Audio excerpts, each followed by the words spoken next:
So when drawing Dennis Nilsen, I decided to look at one of the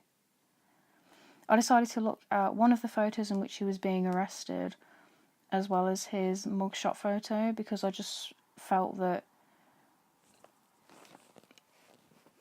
if I had more reference photos, I would be able to fully capture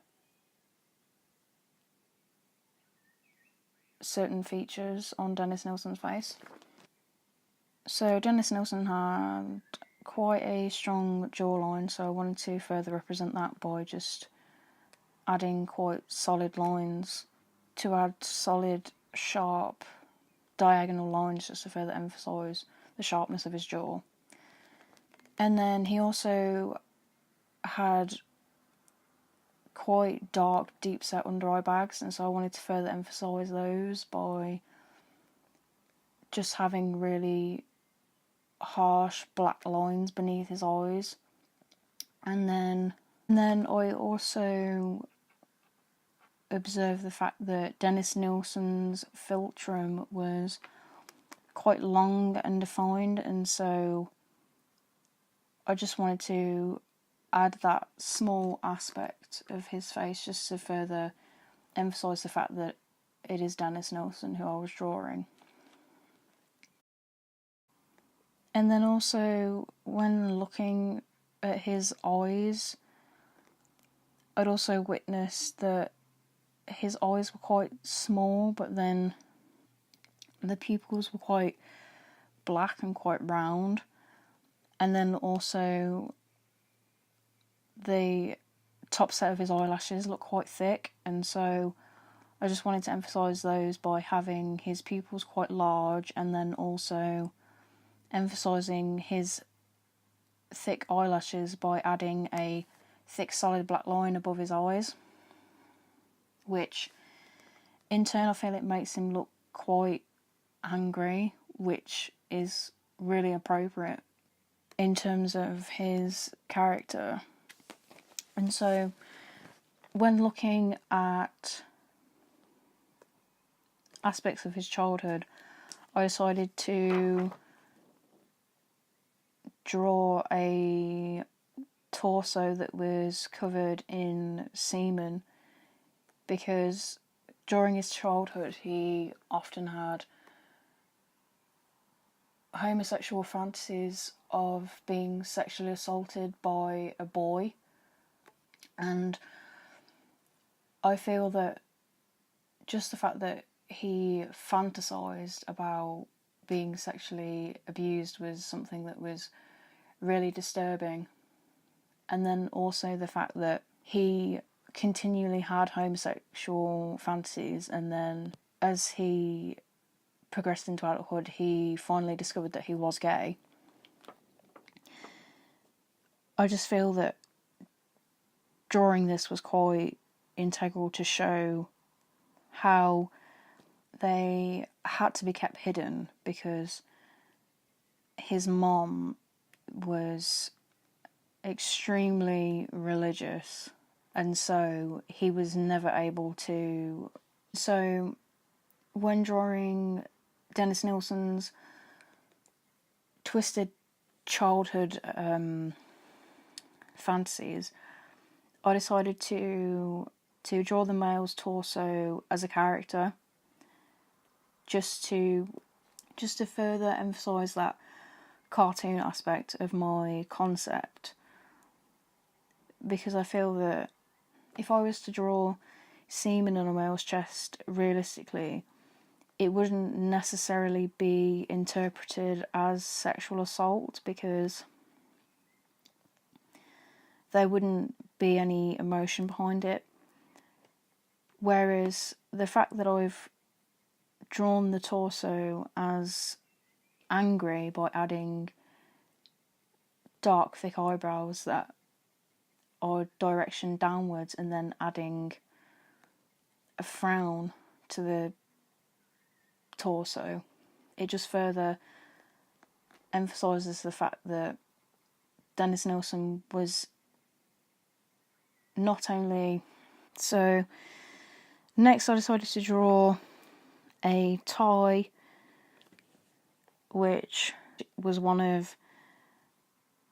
Dennis Nilsen's method of executing his victims, because he would strangle them and then drown them. And so with the tie, I decided to add eyebrows that were positioned so that they were facing downwards and inwards, just to show that the character of the tie is very angry and quite distressed, which is quite strange, talking about a tie as having characteristics, but ultimately what the tie is symbolic of is Dennis Nilsen's ability to kill people. And so I could have represented it as just a tie in a cartoon style, but then I just further wanted to emphasise how a masculine object, a masculine accessory, i.e. a tie, can be turned into a weapon, and not only that, but a weapon that killed 15 people. And also, it's the fact that it is an accessory that is associated with masculinity that I do find really interesting, because obviously there is a stereotype that gay people are always really feminine, and so by having Dennis Nilsen's weapon as being presented as masculine, I just find really interesting, because I just really liked the fact that I could show how Dennis Nilsen's extreme pressure from his mom to be stereotypically masculine and have a nuclear family with a wife and kids, how toxic that amount of pressure was. And then next I decided to draw a butcher's knife, because whilst in the army, Dennis Nilsen was a cook, which consequently resulted him learning basic butchery skills, which then led to him being able to dismember the bodies in which he killed. So, to me, the butcher's knife is symbolic of his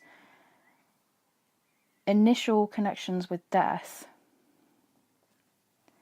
and violence, but then it's also a continuous connection with violence, because he ended up using his butchery skills that he learned, but for a much more disturbing and grim purpose. I decided to draw a severed hand because one of the main disturbing aspects within Dennis Nilsen's life is the fact that after he killed his victims, he would then dismember the bodies and store the body parts in his cupboards and beneath his floorboards. Seemingly innocent and almost humorous way that in turn just emphasises how disturbed Nilsen was. And so I just decided to draw a basic hand and then add a cartoon style bone coming out of the hand, just to show that it was in fact severed. And then I decided to again turn the hand into a character, because my previous process of turning objects into characters, which was inspired by Becky Sloan and Joseph Pelling's Don't Hug Me, I'm Scared, I was able to bring life to just a simplistic hand, because I feel that if the hand didn't have facial features, I feel that it just wouldn't be anywhere near as interesting or as peculiar as it is. I just feel that by adding personality and character to a severed hand, the whole idea is just really strange anyway, just turning something disturbing into something that potentially could be entertaining for a child. But then I also feel that it's emphasising the fact that that hand was once a part of a living person. So I feel that by adding character to the hand, it also shows the loss in which Nilsen was ultimately responsible for. And then finally,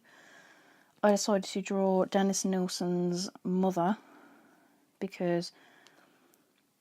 she was really integral to the way in which Nilsen grew up, because obviously, as I said, she was a part of the Faith Mission, which is a Scottish church, which is just really strictly against homosexuality. And so obviously her beliefs was somewhat responsible for Dennis Nilsen's upbringing, and the fact that she also admitted later on in an interview that she couldn't cuddle him. And as children are growing up, it's so vital for them to have tactile contact with their parents, especially their mothers, because there is obviously that bond between a mother and a child during and after childbirth. And so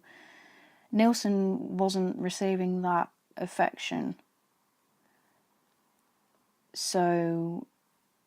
he was extremely lonely and he didn't feel loved. So I just felt that his mother was really important for me to draw. So I managed to find a photograph of her, and she is quite stereotypically an elderly woman. So she has curly white hair, which I've replicated, and then she also had wrinkles on her forehead, wrinkles between her eyebrows, as well as wrinkles either side of her mouth. And as you can see, I've represented those just by adding simplistic marks just to show her old age. And then obviously, because the photo is taken far away, you were unable to see her eyelashes, so I decided to add eyelashes just to further emphasise her gender.